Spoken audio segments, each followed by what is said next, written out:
Hello everyone and welcome to triple I Q.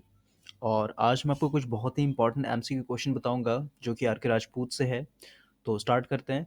देखिए, इस question में हम लोग को एक सर्किट दिया हुआ है और एक तरह से ये हम लोग का पैरेलल सर्किट है, क्योंकि यहाँ से अगर हम लोग का करंट फ्लो होता है आई एम्पियर तो ये दो पार्ट में टूटेगा। आई वन इधर आ जाएगा और एक हम लोग का आई टू टूटेगा, है ना। तो इसका मतलब ये दोनों जो है हमारा एक तरीके से पैरेलल में है। तो मुझे सबसे पहले ये बताइए, जैसे अगर हम लोग यहाँ से रेजिस्टेंस को लेकर के चलते हैं समझने के लिए, दो रेजिस्टेंस है और ये दोनों रेजिस्टेंस जो है आपस में पैरेलल में कनेक्टेड है। ये मान लेते हैं हम लोग का आर वन हो गया और ये मान लेते हैं हम लोग का आर टू हो गया। तो इसका आर इक्वेलेंट निकालने के बोलेंगे तो क्या होगा, ये आर इक्वेलेंट इक्वल टू क्या होगा, R one into R two divided by R one plus R two, है ना। ठीक इसी तरीके से हम लोग का ये सर्किट है जिसमें एक रेजिस्टेंस है और एक कैपेसिटर है, और यहाँ पे हम लोग का एक रेजिस्टेंस है। यहाँ पे ये दोनों क्या है, सीरीज में कनेक्टेड है। तो इसका सबसे पहले हम लोग इक्विवेलेंट निकालना होगा। ये 6 ओम है और ये एक्सी दिया हुआ है हम लोग का 8 ओम। तो इसका इक्विवेलेंट क्या करेंगे, इम्पिडेंस निकालना होगा ना हम लोग को। जब भी हमारा रेजिस्टेंस हो, कैपेसिटेंस हो और उसके साथ में इंडक्टेंस हो, या फिर हमारा रेजिस्टेंस हो, कैपेसिटेंस हो, या फिर हमारा रेजिस्टेंस हो और एक हमारा इंडक्टर हो, तो इन तीनों कंडीशन में हम लोग को सबसे पहले जेड निकालना होता है। तो इस कॉम्बिनेशन का हम लोग जेड निकालेंगे। और अगर आप यहाँ पे ध्यान से देखिएगा तो जो हमारा ऑप्शन दिया हुआ है, ये पूरा पूरा ऑप्शन हमारा कॉम्प्लेक्स फॉर्म में दिया हुआ है। तो यहाँ पे हम लोग इम्पिडेंस भी कॉम्प्लेक्स फॉर्म में ही लिखेंगे। तो जब हमारा आर और एक्स, आई मीन आर होगा और एक्स सी होगा, तो इसका इम्पिडेंस जो होता है जेड बराबर आर माइनस जे एक्स सी लिखते हैं। और ये ऐसा क्यों होता है, तो इसको समझना है तो आप प्लीज़ जितने मैंने थ्योरी वीडियो अपलोड किए हैं इसी सर्किट पे, वो आप देख लीजिएगा, आपको क्लियर हो जाएगा। वही अगर हमारा आर और एक्सेल होता है यानी इंडक्टेंस और एक हमारा रेजिस्टेंस होता है सीरीज में, तो यहाँ पे जेड की जगह हम लोग लिखते हैं आर प्लस जे एक्सएल। ठीक है, तो ये सब आपको ध्यान रखना है। तो हम लोग ये इक्वेशन लेके चलेंगे और ये कहाँ से आता है इसको मैं समझा दूंगा लास्ट में। यहाँ पे रेजिस्टेंस कितना है, 6 है, 6 लिखेंगे। माइनस है, माइनस देंगे। जे है, जे लिखेंगे। एक्सी की जगह हम लोग लिखेंगे 8। ठीक है, ये हमारा इम्पिडेंस हो गया। अब ये रेजिस्टेंस है, तो ये रेजिस्टेंस कितना है, 10 ओम है। तो इसको भी हम लोग क्या करेंगे, कॉम्प्लेक्स फॉर्म में ही लिखेंगे। तो इसको हम लोग कॉम्प्लेक्स फॉर्म में कैसे लिख सकते हैं, यहाँ पे इम्पिडेंस बराबर लिखूँ इसका सिर्फ और सिर्फ इम्पिडेंस, या फिर आर ही लिख देता हूँ। ये क्या होगा हम लोग का 10 प्लस जे जीरो, क्योंकि यहाँ पे कुछ है नहीं आगे में। ये सब मैंने बताया था कि अगर सिंपल होगा तो हम लोग किस तरीके से लिखेंगे। अब देखिए, ये दोनों पैरेलल में हो गया, तो पैरेलल में अब हम लोग ये वाला फॉर्मूला लगाएंगे। ठीक है, इसको मैं जेड ही कर देता हूँ समझने के लिए। ये जेड टू हो गया 10 प्लस जे जीरो, और इसको मैं जेड वन मान लेता हूँ। अब हमारा टोटल जेड जो होगा क्या होगा, Z one into Z two divided by Z one plus Z two, क्योंकि पैरेलल में है।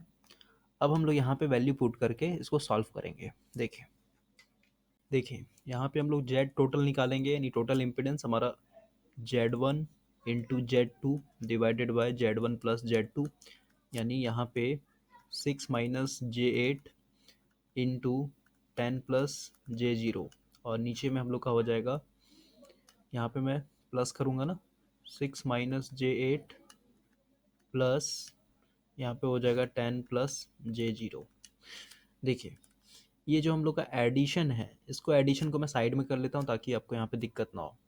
6 - j8 प्लस है, प्लस देंगे, 10 + j0। देखिए, अब हम लोग यहाँ पे क्या करते हैं, रियल पार्ट को एक साथ जोड़ेंगे। ये हम लोग का रियल पार्ट है, रियल पार्ट को एक साथ जोड़ देंगे 16, और जो हमारा इमेजनरी पार्ट है, इमेजनरी पार्ट को सेम एक साथ जोड़ेंगे, तो ये -j8 हो गया। तो इस पूरे टर्म की जगह हम लोग क्या लिखेंगे, ऊपर वाला ऐसे रहने देते हैं, 10 + j0, और यहाँ पे हो जाएगा 16 - j8।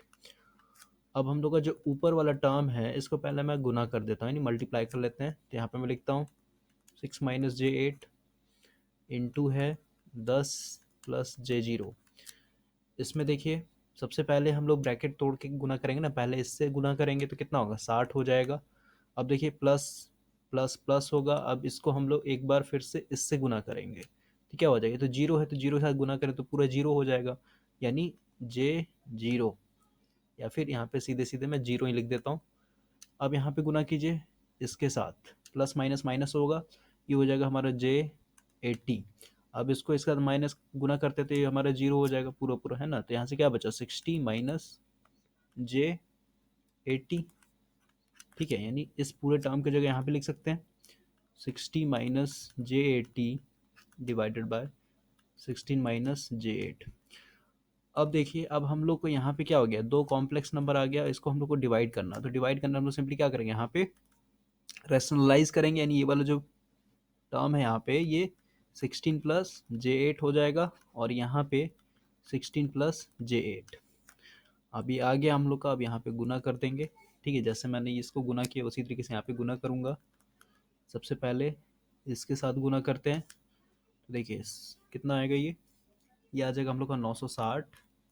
यहाँ पे मैं डायरेक्ट लिख दे रहा हूँ ताकि आपको दिक्कत ना हो, plus 480J minus J1280 plus 640, ठीक है। और इसको अब देखिए, ये हम लोग का क्या है, A - B का होल स्क्वायर हो जाएगा ना, यानी नीचे का हो जाएगा A स्क्वायर की जगह क्या लिखेंगे, 16 का स्क्वायर माइनस J8 का होल स्क्वायर।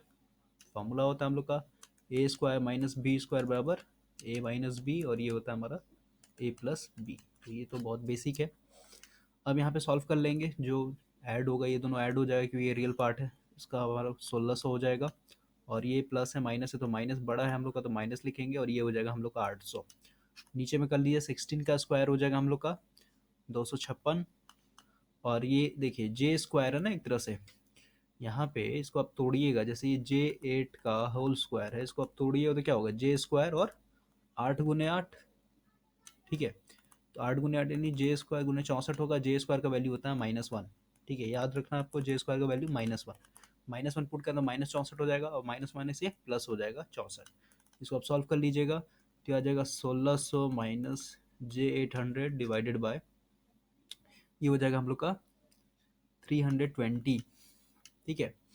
अब इसको हम लोग क्या कर सकते हैं, 1600 डिवाइडेड बाय 320, माइनस है माइनस लिखेंगे, यानी रियल को एक साथ और इमेजिनरी को मैंने एक साथ कर दिया। इसको आप सॉल्व कर लीजिएगा तो इसका वैल्यू आ जाएगा आपका 5, और इसको सॉल्व कर लीजिएगा तो आपका आ जाएगा -2.5। ये आपका इम्पिडेंस आ गया कॉम्प्लेक्स फॉर्म में। इस बेसिस पे इसका आंसर हो जाएगा बी।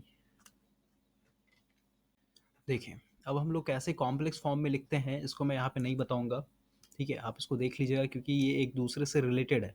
यहाँ पे एक कॉन्सेप्ट होता तो मैं बता देता, लेकिन बहुत सारे यहाँ पे कॉन्सेप्ट समझाना होगा, पोलर फॉर्म, रेक्टेंगुलर फॉर्म, ये सब में कन्वर्ट करना होता है।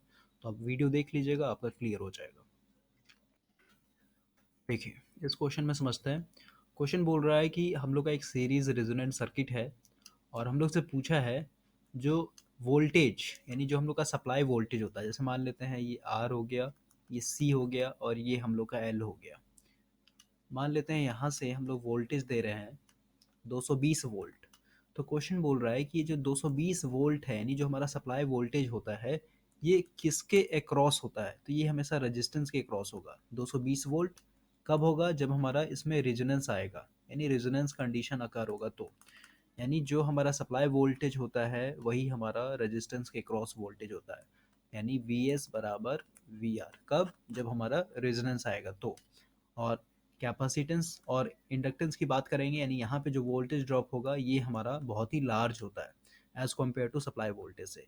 इसीलिए सीरीज रेजोनेंट सर्किट को हम लोग कहते हैं वोल्टेज मैग्निफिकेशन, यानी हमारा वोल्टेज यहाँ पे क्या होता है, मैग्नीफाई, यानी बड़ा हो जाता है। तो इसका आंसर हो जाएगा सी।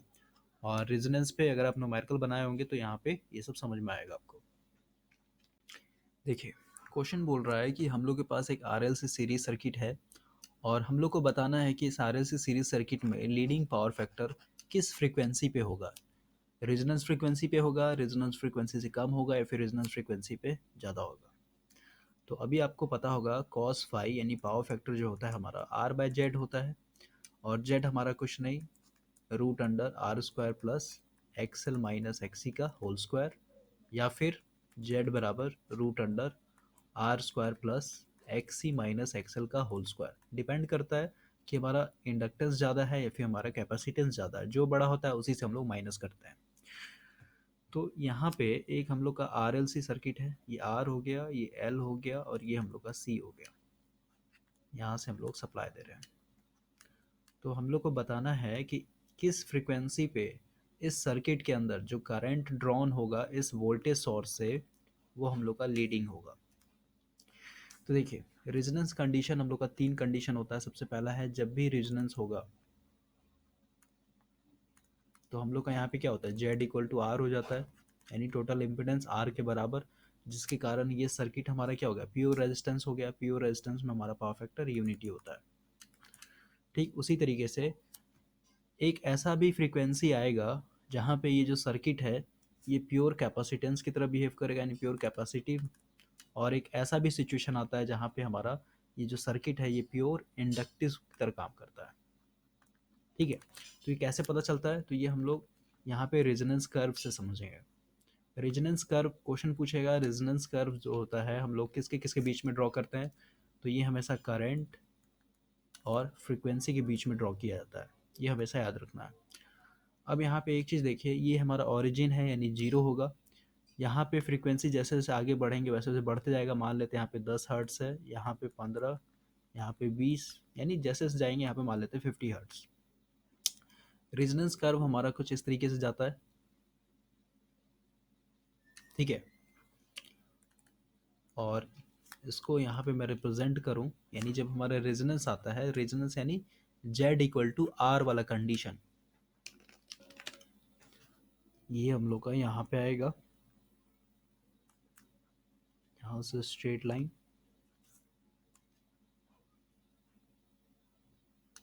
इस पॉइंट पे हम लोग का आ रहा है जेड इक्वल टू आर, और इस फ्रीक्वेंसी को यानी यहाँ पे 20 हर्ट्स आ रहा है, यानी 20 हर्ट्स ही हमारा कहलाता है एफ नॉट, जिसको हम लोग बोलते हैं रेजोनेंट फ्रीक्वेंसी। अब देखिए, इस तरफ आएंगे, यानी ये जो हमारा लाइन है ये हम लोग का मेन लाइन होता है। इस लाइन से अगर मैं इधर आता हूँ, धीरे धीरे इधर आता हूँ, तो इधर हमारा फ्रीक्वेंसी डाउन हो रहा है, यानी घट रहा है फ्रीक्वेंसी। फ्रीक्वेंसी घट रहा है तो आपको पता होगा एक्स सी बराबर होता है हमारा 1/2 पाई एफ सी, यानी हमारा यहाँ पे एक्स सी जो है इन्वर्सली प्रोपोर्शनल फ्रीक्वेंसी के ऊपर। यानी फ्रीक्वेंसी जितना कम होगा उतना ही ज़्यादा ये जो कैपेसिटेंस रिएक्टेंस होगा वो बढ़ेगा। वही इसी कंडीशन पे, यानी जब हमारा फ्रीक्वेंसी कम था, यहाँ पे अगर एक्सएल की बात करते हैं तो एक्सएल हमारा क्या होता है, 2 पाई एफ एल होता है। यानी इंडक्टिव रिएक्टेंस जो होगा हमारा लो फ्रीक्वेंसी पे कम होते जाएगा, क्योंकि एक्सएल हमारा डायरेक्टली पर फ्रीक्वेंसी पे, फ्रीक्वेंसी कम तो हमारा इंडक्टिव रिएक्टेंस कम। ठीक है, यानी अगर हमारा फ्रीक्वेंसी जीरो, इसका मतलब एक्सएल भी हमारा जीरो। लेकिन जब हमारा फ्रीक्वेंसी जीरो है तो एक्सी हमारा क्या हो जाएगा, इन्फिनिटी हो जाएगा ना, क्योंकि यहाँ पे हमारा क्या है, एक्सी इनवर्सली प्रोपोर्शनल है 1/f के। तो एफ जीरो तो 1/0 इक्वल टू इन्फिनिटी। इसका मतलब हमारा फ्रीक्वेंसी कम होगा, वहाँ पे हमारा क्या होगा, ये सर्किट यानी ये वाला जो सर्किट है ये कैपेसिटिव की तरह काम करेगा। ठीक है, तो ये जो मिल रहा है हम लोग को कैपेसिटिव सर्किट मिल रहा है, कहाँ मिल रहा है, ये रिजोनेंट फ्रीक्वेंसी से लेस फ्रीक्वेंसी पे मिल रहा है ना, इधर मिल रहा है। या तो 15 पे होगा, या तो 10 पे होगा, या तो 5 पे होगा, या फिर 0 पे होगा। तो इस बेसिस पे इसका आंसर होगा बी। ठीक है, रेजोनेंट फ्रीक्वेंसी से कम वाले फ्रीक्वेंसी पे हम लोग का सर्किट एक तरह से प्योर कैपेसिटिव की तरह काम करता है। प्योर कैपेसिटिव यानी हमारा पावर फैक्टर ऑटोमेटिक लीडिंग हो जाएगा। वही अगर हम लोग रेजोनेंस फ्रीक्वेंसी से आगे बढ़ेंगे, यानी ऊपर जाएंगे, यानी मोर देन रेजोनेंस फ्रीक्वेंसी, तो इधर हमारा जो फ्रीक्वेंसी है ये फ्रीक्वेंसी हाई हो रहा है। फ्रीक्वेंसी हाई हो रहा है तो हमारा एक्सएल हाई हो जाएगा, क्योंकि डायरेक्टली प्रोपोर्शनल है। एक्सएल हाई हो गया तो हमारा इंडक्टिव रिएक्टेंस जो होगा ये बढ़ जाएगा, जिसके कारण ये प्योर इंडक्टिव सर्किट पे काम करेगा, यानी यहाँ पे पावर फैक्टर हमारा लैगिंग हो जाएगा। इसलिए जब आप कर्व पढ़िएगा बुक में तो इधर लिखा रहता है हमारा लीड और इधर लिखा रहेगा आपका लैग। देखिए, क्वेश्चन बोल रहा है कि हम लोग पास आरएलसी पैरेलल सर्किट है, और इस पैरेलल सर्किट में जब रेजोनेंस कंडीशन आएगा तो सारे स्टेटमेंट जो है यहाँ पे सही दिए हुए हैं, लेकिन एक स्टेटमेंट यहाँ पे गलत है। वही गलत स्टेटमेंट को हम लोग को ढूंढना है। तो यहाँ पे हम लोग का आंसर ए हो जाएगा, क्योंकि जब आप पैरेलल आरएलसी सर्किट पढ़िएगा तो जब हमारा रेजोनेंस कंडीशन आता है तो यहाँ पे जेड जो होता है हमारा मैक्सिमम हो जाता है। जेड यानी इम्पिडेंस हमारा मैक्सिमम, इम्पिडेंस जहाँ पे मैक्सिमम हो तो करंट ऑटोमेटिक जो क्या होगा, मिनिमम हो जाएगा। तो इस बेसिस पे हमारा ए जो है गलत दिया हुआ है, और गलत ही हम लोग को ढूंढना है। लाइन करंट कभी भी हमारा मैक्सिमम नहीं होता है। तो आपको यहाँ पे सबसे ज़्यादा इम्पॉर्टेंट है सीरीज आरएलसी सर्किट और पैरेलल आरएलसी सर्किट का प्रॉपर्टीज़ को याद रखना। तभी ये सब क्वेश्चन सॉल्व होगा। देखिए, क्वेश्चन बोल रहा है कि हम लोग के पास आरएलसी सीरीज सर्किट है और जब इसमें रेजोनेंस कंडीशन आएगा तो इसमें से कौन सा ऑप्शन सही है। तो आपको पता होगा रेजोनेंस कंडीशन में हमारा क्या होता है, एक्सएल बराबर एक्सी हो जाता है। एक्सएल हमारा कुछ नहीं है, 2 पाई एफ एल होता है, और एक्सी हमारा कुछ नहीं, 1/2 पाई एफ सी होता है। और अभी आपको पता होगा ओमेगा इक्वल टू हमारा क्या होता है, 2 पाई एफ।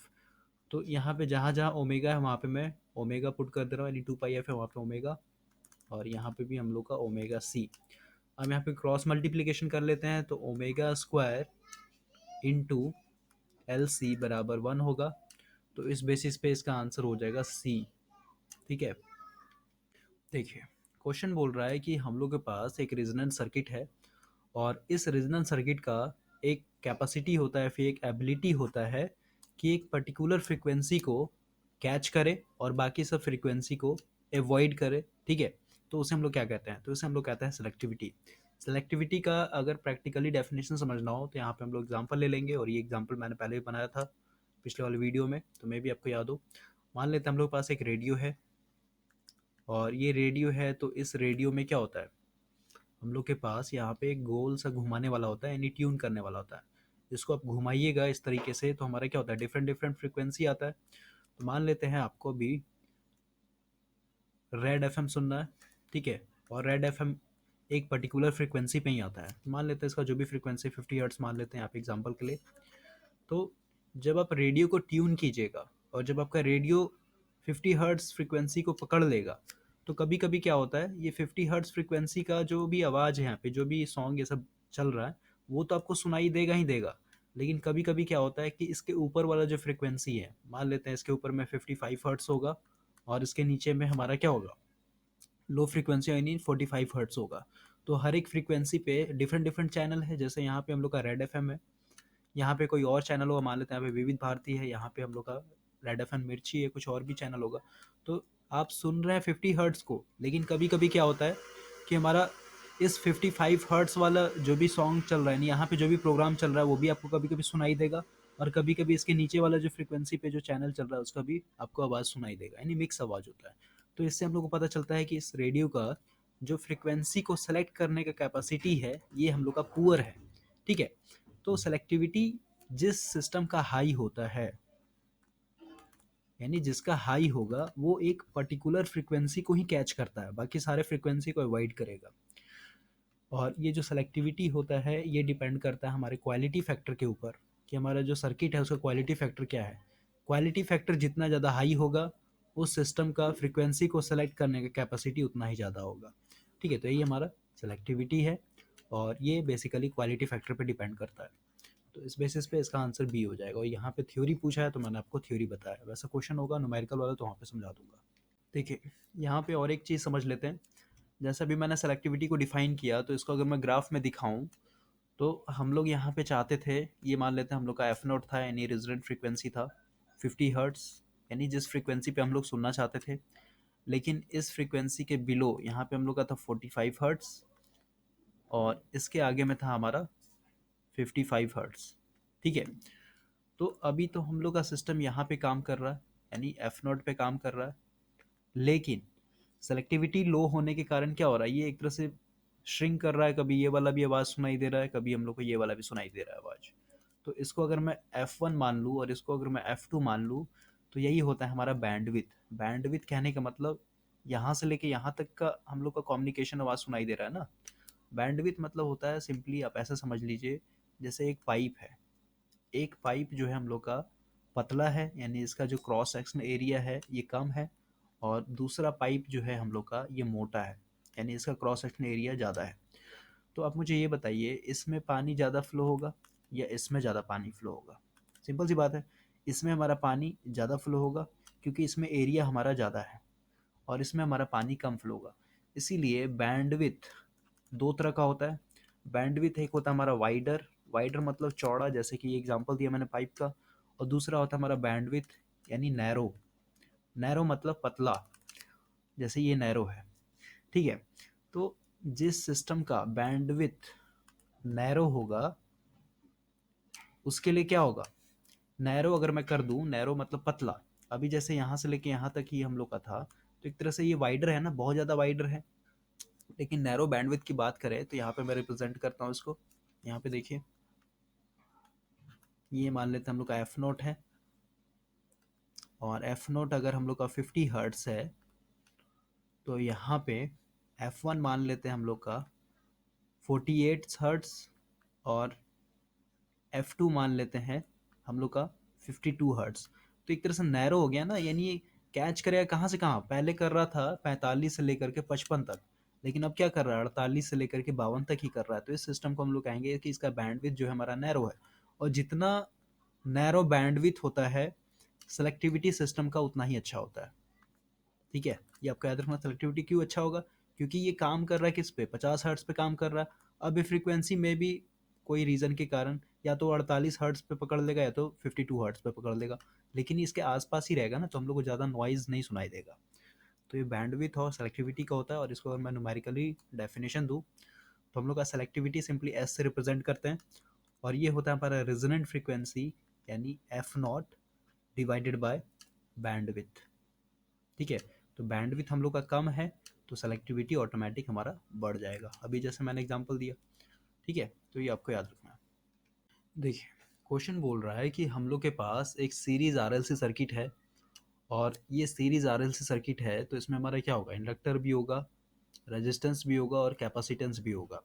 हम लोग से बोल रहा है कि अगर हमारा वोल्टेज इंडक्टेंस के क्रॉस मैक्सिमम होगा, तो किस फ्रिक्वेंसी पे मैक्सिमम होगा? तो ये होगा हम लोग का सी आंसर। ठीक है, जस्ट आफ्टर रेजोनेंट फ्रीक्वेंसी। अब कैसे होता है इसको थोड़ा समझते हैं।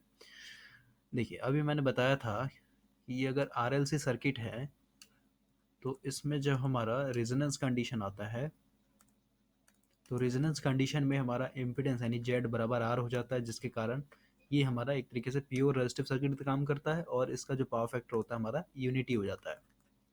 ठीक है, ये हम लोग का एल है, ये आर है, और ये सी है। अब हम लोग यहाँ पे ग्राफ देखेंगे, यानी रेजोनेंस कर्व अभी जस्ट मैंने बताया था, ये करंट है और ये हम लोग का फ्रीक्वेंसी है। और ये हम लोग का ग्राफ कुछ इस तरीके से जाता है। ये हम लोग का रेजोनेंट हो गया, यानी जिस फ्रीक्वेंसी पे हमारा सर्किट पूरी प्योर रेजिस्टेंस की तरह काम कर रहा है, यानी एफ नॉट। मान लेते हैं एफ नॉट हमारा 50 हर्ट्स है। अभी मैंने बताया था कि अगर हम लोग इधर आएंगे, तो इधर हमारा कैपेसिटिव होता है, यानी एक तरह से लीड करेगा, और इधर आएंगे तो हमारा एक तरीके से क्या होगा, लैग करता है। अब हम लोग से क्वेश्चन में क्या पूछा है कि इंडक्टेंस के क्रॉस वोल्टेज मैक्सिमम कब होगा, यानी इसके क्रॉस पूछ रहा है। इसके क्रॉस मैं सिंपली लिखता हूँ वी एल। वी एल कहने का मतलब इंडक्टेंस वोल्टेज। तो वोल्टेज इक्वल टू क्या होता है, वी इक्वल टू क्या होता है हमारा आई इंटू आर। अब एक तरह से सीरीज सर्किट है, तो सीरीज सर्किट के कारण ये हमारा करंट जो होगा इसके अंदर हमेशा सेम होगा। ठीक है, यानी आई हमारा कांस्टेंट है एक तरह से। तो वोल्टेज जो होगा किस पे डिपेंड कर रहा है, डायरेक्टली प्रोपोर्शनल रेजिस्टेंस के ऊपर डिपेंड कर रहा है। समझ रहे हैं? अगर मैं इंडक्टेंस के क्रॉस वोल्टेज का एक्सप्रेशन लिखूं, तो वी इक्वल टू क्या होगा, आई इंटू एक्सएल होगा। आई हमारा कांस्टेंट है, तो वो वी एल यानी वोल्टेज अक्रॉस इंडक्टेंस किस पे डिपेंड कर रहा है, एक्सएल के ऊपर। अब ये एक्सएल हमारा मैक्सिमम होगा, तभी तो हमारा वोल्टेज भी मैक्सिमम होगा, क्योंकि वी एल कुछ नहीं, हमारा आई इंटू आर है ना, आई मीन एक्स ही है, सॉरी एक्सएल है यहाँ पे। ठीक है, तो एक्सएल मैक्सिमम तो हमारा वोल्टेज मैक्सिमम। अभी एक्सएल हम लोग का मैक्सिमम कब होगा, जब हम लोग रेजोनेंट फ्रीक्वेंसी से आगे बढ़ेंगे, यानी 50 हर्ट्स के आगे बढ़ेंगे, तभी तो हमारा एक्सएल बड़ा होता है ना। ठीक है, तो इस बेसिस पे इसका आंसर हो जाएगा सी। अब वही पूछेगा आपसे कि इस कैपेसिटेंस के क्रॉस वोल्टेज कम मैक्सिमम होगा, यानी वीसी के क्रॉस, तो ये हो जाएगा हमारा रेजोनेंट फ्रीक्वेंसी के नीचे में। ठीक है, यानी इधर जब हम आएंगे, तो इधर हम लोग का वोल्टेज वीसी के क्रॉस ज़्यादा होगा। अब एक चीज़ और देख लीजिए, आपसे क्वेश्चन पूछेगा कि अगर हमारा इंडक्टेंस है, इसको यहाँ पे इंडक्टर ही लिखते हैं। अगर हम लोग का इंडक्टर है नहीं, ये एल है, तो इसके क्रॉस जो वोल्टेज हमारा मैक्सिमम हो रहा है, ये किस फ्रीक्वेंसी पे, यानी किस फ्रीक्वेंसी पे मैक्सिमम वोल्टेज मिलता है। तो ये एक्सप्रेशन है, आप इसको याद कर लीजिएगा। और इसमें एक क्वेश्चन दिया हुआ था, दो क्वेश्चन है, इसलिए मैं ये भी बता दे रहा हूँ। ये होता है हम लोग का 1/2 pi root under 1 by sorry L C minus C square R square by 2।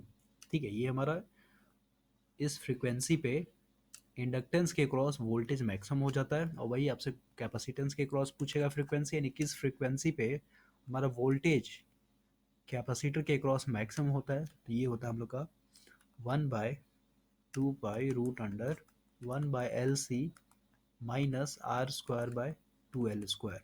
तो आप इसको याद कर लीजिए, ये एक तरह से डेरिवेशन होता है। ठीक है, तो यहाँ पे डेरिवेशन बता नहीं पाऊंगा क्योंकि MCQ चल रहा है। देखिए, इस क्वेश्चन में बोल रहा है कि हम लोग के पास एक करंट का एक्सप्रेशन दिया हुआ है कॉम्प्लेक्स फॉर्म में, और हम लोग के पास एक वोल्टेज का भी एक्सप्रेशन दिया हुआ है। अब हम लोग से पूछ रहा है कि सर्किट का इम्पिडेंस क्या होगा। तो ये एक तरह से कॉम्प्लेक्स फॉर्म में है, तो कॉम्प्लेक्स फॉर्म में मैंने बताया था किस तरीके से हम लोग करेंगे। इम्पिडेंस पूछा है, नहीं जेड, जेड इक्वल टू क्या होता है V/I, यानी वोल्टेज बाय करंट।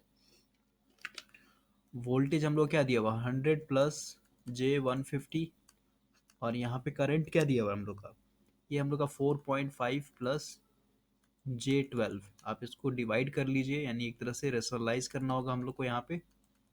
और रेशनलाइज कैसे करते हैं ये अभी मैंने बताया, यहाँ पे माइनस होगा। ठीक है, और ये हो जाएगा 4.5 माइनस J12। सॉल्व कर लीजिएगा, आपका इम्पिडेंस आ जाएगा। देखिए, क्वेश्चन बोल रहा है कि हम लोग के पास एक 8 ओम का रेजिस्टेंस है, एक 16 ओम का इंडक्टिव रिएक्टेंस है, और एक हम लोग के पास अननोन कैपेसिटर है, और ये तीनों आपस में सीरीज में कनेक्टेड है एक वोल्टेज के अक्रॉस, और वोल्टेज हमारे यहाँ पे दिया हुआ है। बोल रहा है कि सर्किट के अंदर अगर करंट 12.5 एम्पियर का फ्लो हो रहा है तो हम लोग को कैपेसिटेंस का वैल्यू बताना है। तो यहाँ पे सबसे पहले सर्किट ड्रॉ करता हूँ। ये हम लोग का एक रेजिस्टेंस हो गया, एक इंडक्टेंस हो गया, और एक हम लोग का कैपेसिटर हो गया। आर का वैल्यू दिया हुआ 8 ओम, एल का वैल्यू दिया यानी एक्सएल हमारा दिया हुआ है 16 ओम, और यहाँ पे सी का वैल्यू बताना है हम लोग को। और यहाँ से हम लोग सप्लाई दे रहे हैं, और ये हम लोग का 100 वोल्ट, फ्रीक्वेंसी है 50 हर्ट्स। तो सबसे पहले हम लोग यहाँ पे देखेंगे कि जो सर्किट है ये रेजोनेंस कंडीशन दिया हुआ है क्या, यानी यहाँ से जो करंट फ्लो हो रहा है 12.5 एम्पियर का, इससे हम लोग पता करेंगे। देखिए, ये एक तरह से सीरीज सर्किट है, तो सीरीज सर्किट में करंट तो हर जगह 12.5 एम्पियर का ही जाएगा, इसके क्रॉस भी, इसके क्रॉस भी, इसके क्रॉस भी। लेकिन जो वोल्टेज डिवाइड होगा, यानी जो 100 वोल्ट होगा, ये अलग अलग टूटेगा तीनों में। तो यहाँ पे अगर रेजिस्टेंस के क्रॉस वोल्टेज निकालते हैं VR, तो V इक्वल टू क्या होगा हमारा I/R, यानी करंट हम लोग का 12.5 और रेजिस्टेंस हमारा 8। इसको आप गुना करिएगा तो यहाँ से आपको मिलेगा 100 वोल्ट। ठीक है, तो 100 वोल्ट, इसका मतलब आपको साफ साफ पता चल रहा है कि इस सिस्टम में हमारा रेजोनेंस कंडीशन दिया हुआ है। क्योंकि जब हमारा रेजोनेंस कंडीशन आता है तो जो वोल्टेज होता है, यानी जो हमारा सप्लाई वोल्टेज होता है, ये VR के बराबर होता है। तो हम लोग का यहाँ पे आ गया ना, सप्लाई वोल्टेज कितना था 100 वोल्ट, वही वोल्टेज हम लोग कितना मिल रहा है इस रेजिस्टेंस के क्रॉस मिल रहा है, यानी इसके क्रॉस वोल्टेज और इसके क्रॉस वोल्टेज हमारा क्या है 0 0 है। वोल्टेज 0 0 क्यों हो गया, क्योंकि यहाँ पे XC बराबर XL हो गया है। ठीक है, XC बराबर XL, यानी हमारा इम्पिडेंस जो होगा इसके कारण, दोनों रिएक्टेंस के कारण ये हम लोग को 0 मिल रहा होगा, तभी तो पूरा पूरा वोल्टेज हम लोग को यहाँ पे मिल रहा है 100 वोल्ट। समझ रहे हैं इस चीज़ को। तो अब हम लोग को यहाँ से कंडीशन पता चल गया कि XC बराबर XL है। अब यहाँ पे देखिए, XC इक्वल टू क्या लिखेंगे 1/2 पाई FC, और यहाँ पे क्या लिखेंगे 2 पाई FL। यहाँ पे वैल्यू पुट कीजिए 1/2 पाई, फ्रीक्वेंसी की जगह कितना लिखेंगे 50, और ये C है तो C ही हम लोग को फाइंड आउट करना है। अब XL है ना, XL का तो वैल्यू यहाँ पे 16 ओम दिया हुआ है डायरेक्ट, तो यहाँ पे हम लोग 2 पाई FL नहीं रखते हैं, इसको XL ही रहने देते हैं। XL की जगह मैं डायरेक्ट यहाँ पे लिख देता हूँ 16। अब यहाँ से क्रॉस मल्टीप्लिकेशन कर लेंगे तो हम लोग को C का वैल्यू मिल जाएगा, और इसको जब आप सॉल्व कीजिएगा तो यहाँ से आपको C का वैल्यू मिल जाएगा, ये आएगा आपका 1.98 इंटू 10⁻⁻⁴, अगर आप कैल्सियम में पुट करते हैं तो। और इसको हम लोग क्या लिख सकते हैं, इस वैल्यू को ऐसे लिख सकते हैं 1.98, इसको नीचे में ले आते हैं तो 10⁻⁴। समझ रहे हैं, 10⁻⁴ है ये। और इस पॉइंट को भी अगर नीचे ले आते हैं तो ये क्या हो जाएगा हम लोग का 198 डिवाइडेड बाय 10⁻⁶। समझ रहे हैं। और इसको अगर मैं ऊपर लेके चला जाऊं तो 198, और ये ऊपर में ले जाएंगे तो क्या होगा 10⁻⁻6 होगा। समझ रहे हैं, इसको ऊपर ले जाऊँ तो माइनस हो जाएगा ना। और कैल्शियम में ये मैंने अप्रोक्स वैल्यू लेके चला था 1.98 को, क्या लिखते हैं सीधे सीधे 2 लिखेंगे ना, यानी हम लोग का 200 और 10⁻⁻6 यानी माइक्रो फराड। इसका आंसर हो जाएगा D4 डॉग। देखिए, क्वेश्चन बोल रहा है कि हम लोग के पास एक RLC सर्किट है, और इस RLC सर्किट में 1000 ओम का रेजिस्टेंस लगा हुआ है, इंडक्टेंस हम लोग का 100 मिली हेनरी है, और कैपेसिटेंस हम लोग का 10 माइक्रो फराड है। ठीक है, तो ये आपको ये हमेशा ध्यान रखना। अब हम लोग से पूछ रहा है क्वालिटी फैक्टर क्या होगा। तो सीरीज सर्किट का यानी R L C series circuit का जो क्वालिटी फैक्टर होता है ये होता है हमारा 1/r root under L by C. ये आपको हमेशा याद रखना है। और वही अगर पैरेलल की बात करते हैं तो पैरेलल में भी यही होता है, लेकिन आप कहीं कहीं देखिएगा तो क्वालिटी फैक्टर जो होता है पैरेलल का ये होता है हम लोग का R root under C by L. ठीक है, तो ये कभी कभी हम लोग यूज़ करते हैं ऐसे। बुक में मैंने पढ़ा था तो ये दोनों जगह सेम ही देता है, सीरीज़ में भी यही देता है, पैरेलल में भी यही देता है। तो अब इसको एक बार चेक कर लीजिएगा। ठीक है, बेटर ऐसे ही कंफर्म हो, सीरीज़ का हम लोग का यही होता है। ठीक है, ये जो मैंने ऊपर में लिखा है तो अभी हम लोग को सीरीज़ का ही काम है तो इसको हम लोग यूज़ करेंगे। क्यू एफ बराबर 1/r के जगह क्या लिखेंगे, 1000। रूट है, रूट देंगे। एल कितना है यहाँ पे, एल है हम लोग का 100 मिली यानी 10⁻³ और हम लोग का कैपेसिटेंस कितना है 10 माइक्रो। माइक्रो है यानी दो बार करेंगे -6 और इसको फिर से करेंगे -6। इसको आप सॉल्व कर लीजिएगा तो यहाँ से आपको मिल जाएगा 100। ठीक है, यानी क्वालिटी फैक्टर हमारा 100 हो जाएगा। चलिए देखिए, यहाँ पे क्वेश्चन में एक वर्ड आया है हाफ पावर पॉइंट। तो सबसे पहले हाफ पावर पॉइंट को समझते हैं और इस क्वेश्चन का जो आंसर होगा ये बी होगा, 1/√2 टाइम्स ऑफ ओरिजिनल वैल्यू। कैसे होता है इसको थोड़ा समझते हैं। ये जो हाफ पावर पॉइंट है ये हम लोग का रिलेटेड है बैंडविड्थ से। तो यहाँ पे सबसे पहले मैं कर्व बनाता हूँ, रेजोनेंस कर्व। ये हम लोग का एम्पियर यानी करंट का हो गया और इधर हम लोग का फ्रीक्वेंसी का हो गया। ये हम लोग का ओरिजिन है, यहाँ पे फ्रीक्वेंसी बढ़ेगा जैसे जैसे आगे बढ़ेंगे। ठीक है, तो यहाँ पे ये कर्व हो गया हम लोग का मेन कर्व। जब हमारा रेजोनेंस आता है तो यहाँ पे जो भी फ्रीक्वेंसी मिलेगा हम लोग को यानी इस पॉइंट पे, जिसको हम लोग एफ नोट से रिप्रेजेंट करते हैं या फिर एफ आर से रिप्रेजेंट करते हैं, ये हम लोग का रेजोनेंट फ्रीक्वेंसी हो गया। और रेजोनेंट फ्रीक्वेंसी पे हमारा क्या होता है, जो सर्किट बिहेव करता है ये एक तरीके से जेड इक्वल टू आर होता है यानी प्योर रेजिस्टिव।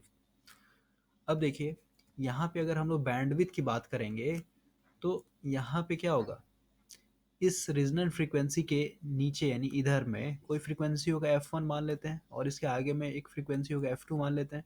क्योंकि बैंडविड्थ का मैंने डेफिनेशन बताया कि आप कोई पर्टिकुलर फ्रीक्वेंसी को आप एक तरीके से सुन रहे हैं, जैसे 50 हर्ट्स को आप सुन रहे हैं। तो यहाँ पे क्या होता है कि हम लोग को इसके बगल वाला फ्रीक्वेंसी और इसके नीचे वाला फ्रीक्वेंसी को भी देखना पड़ता है। ठीक है, यानी इसके ऊपर में जो फ्रीक्वेंसी होगा 55 होगा, इसके नीचे में होगा 45 होगा, ये मैंने एक्सप्लेन किया था। तो ठीक उसी तरीके जब भी हम लोग बैंडविड्थ पढ़ेंगे तो बैंडविड्थ का एक अपना ट्रैक होता है। जैसे पाइप है ना, तो पाइप कितना भी पतला क्यों ना हो, इसमें एक छोटा सा एरिया होगा ही होगा जिससे कि पानी फ्लो करेगा। तो बैंडविड्थ जब भी आएगा तो बैंडविड्थ का अपना एक फ्रीक्वेंसी का रेंज होगा ही होगा, चाहे वो फ्रीक्वेंसी यानी इस रीजनल फ्रीक्वेंसी के कितना भी पास क्यों ना हो, यहाँ पे क्यों ना हो, यहाँ पे क्यों ना हो। यानी बैंडविड्थ जहाँ पे भी होगा वहाँ पे हम लोग का दो फ्रीक्वेंसी होता ही होता है। और बैंडविड्थ को हम लोग सिंपली क्या कहते हैं, F2 माइनस F1। ठीक है, तो ये आपको याद रखना है। इसीलिए मैंने यहाँ पे दो फ्रीक्वेंसी लेकर के चला है। बैंडविड्थ कहने का मतलब एक पर्टिकुलर रास्ता जिससे कि हमारा इंफॉर्मेशन या फिर सिग्नल फ्लो हो सके। तो इस मान लेते हैं जब हम लोग का एफ नोट आ रहा था यानी जब हमारा रीजनल फ्रीक्वेंसी आ रहा था, तो एक जैसे करंट का लाइन है तो करंट यहाँ से बात करें, मान लेते 5 एम्पियर है, यहाँ से 10 एम्पियर, यहाँ से 15, यहाँ से 20, ये लास्ट में 20 मान लेते हैं। जब हम लोग का रेजोनेंस आया, रेजोनेंस पे करंट मान लेते हैं हम लोग को 20 एम्पियर मिल रहा था।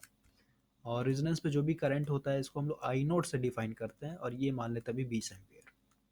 ठीक है, लेकिन वही अगर हम लोग यहाँ पे इस F1 पे बात करेंगे तो स्ट्रेट लाइन में यहाँ से ड्रॉ करूँ तो ये कुछ इस तरीके से मैच करेगा।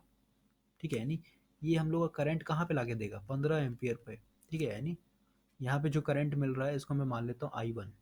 ठीक है, I1 और किस फ्रीक्वेंसी पे मिल रहा है हम लोग को, तो ये मिल रहा है F1 पे।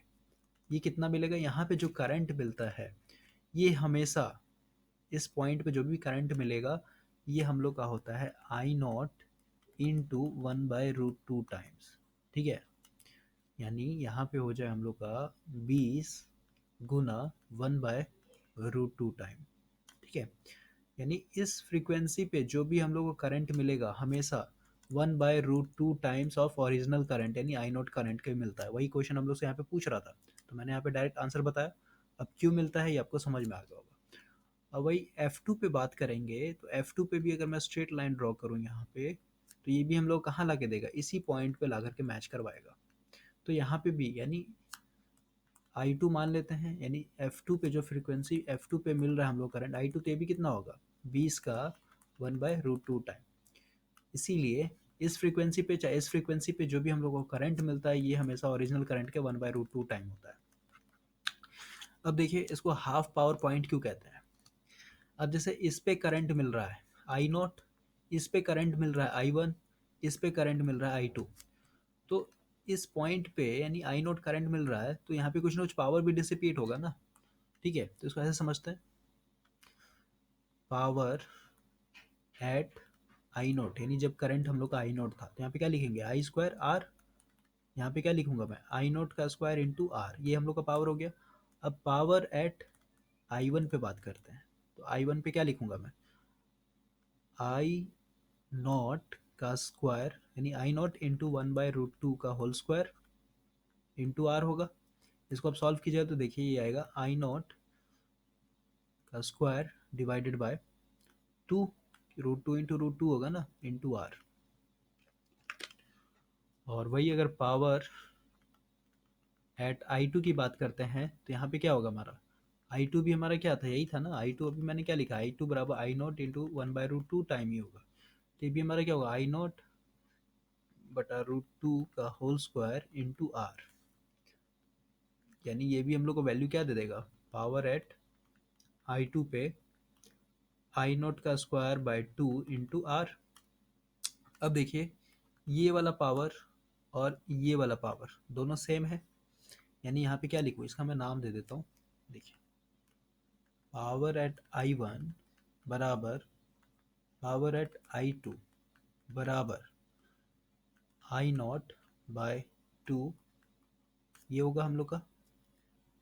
ठीक है, यानी क्या हुआ इस पॉइंट पे और इस पॉइंट पे जो भी हम लोग को पावर मिलेगा वो हम लोग को आधा मिलता है इस वाले पॉइंट पे, क्योंकि इस वाले पॉइंट पे कितना मिल रहा है हम लोग को I²।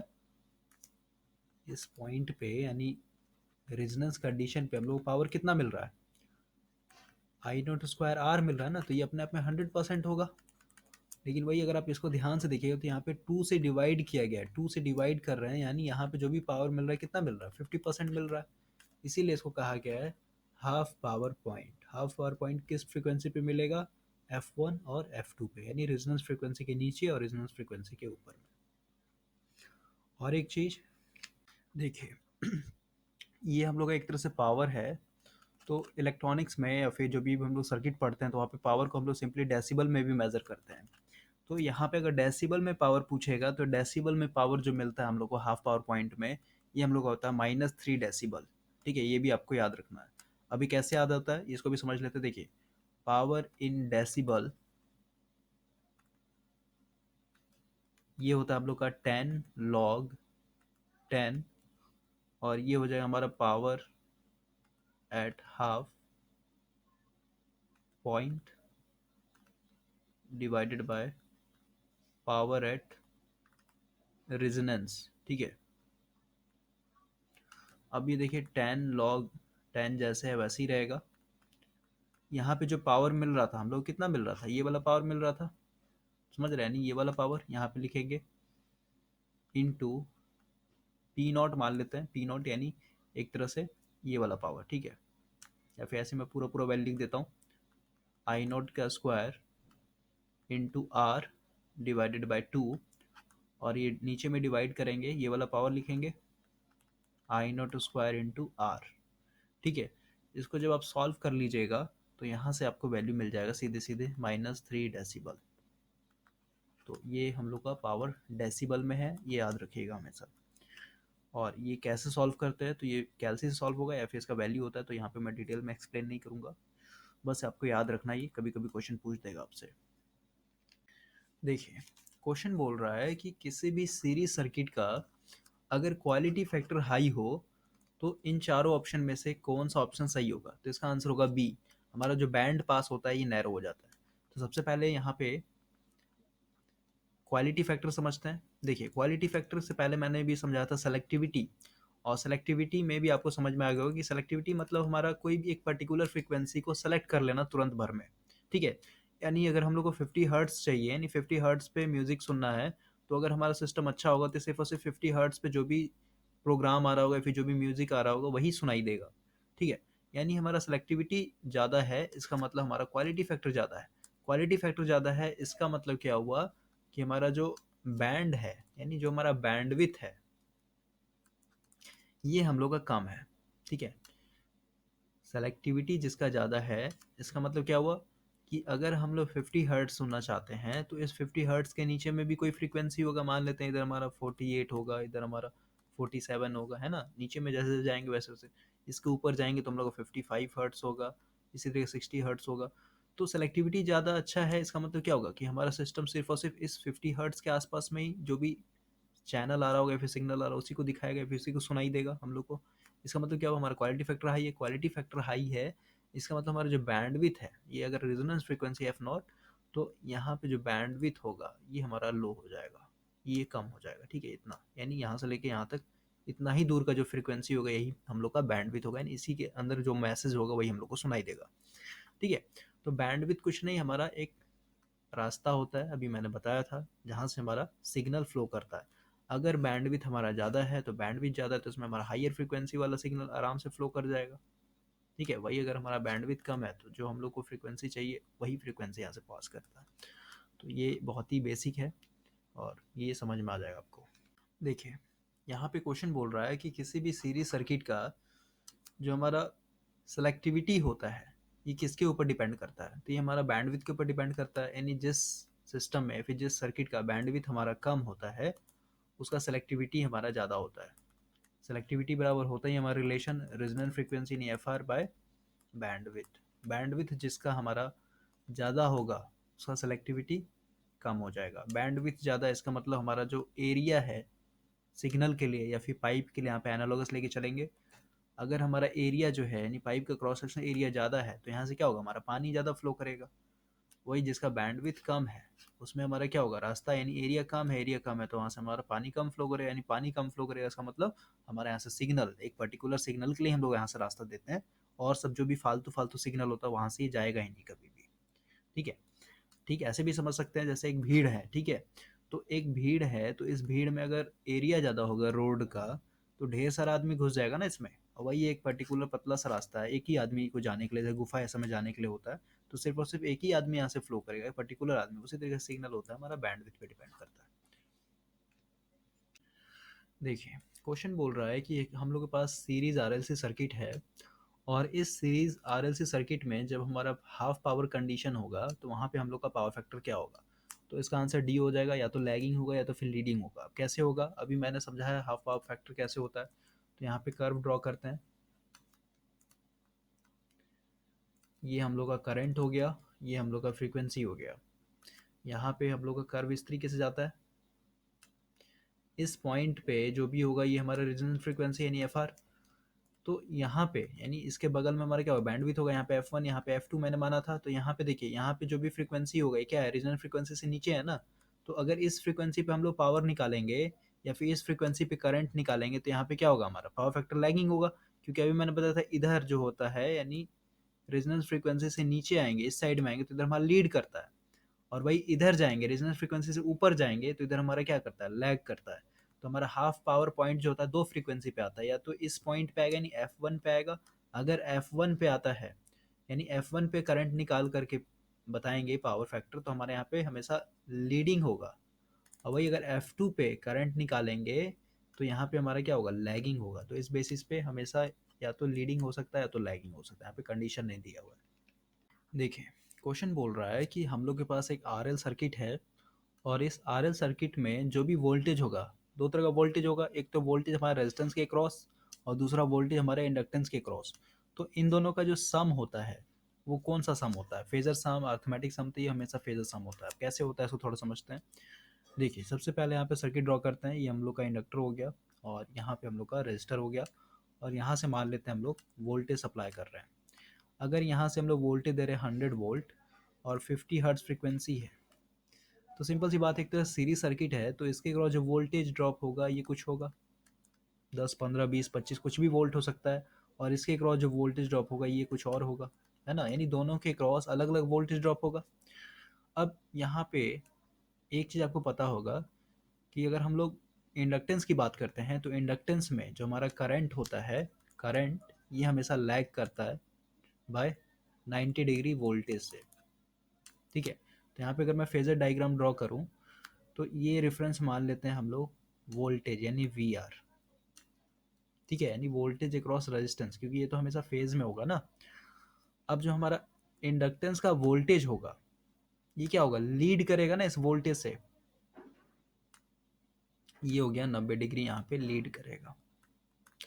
अब इन दोनों का जो टोटल सम होगा ये क्या होगा, ये दोनों का हाइपोटेनस यानी यहाँ से जो जोड़ेंगे यही तो दोनों का रिजल्टेंट वोल्टेज देगा।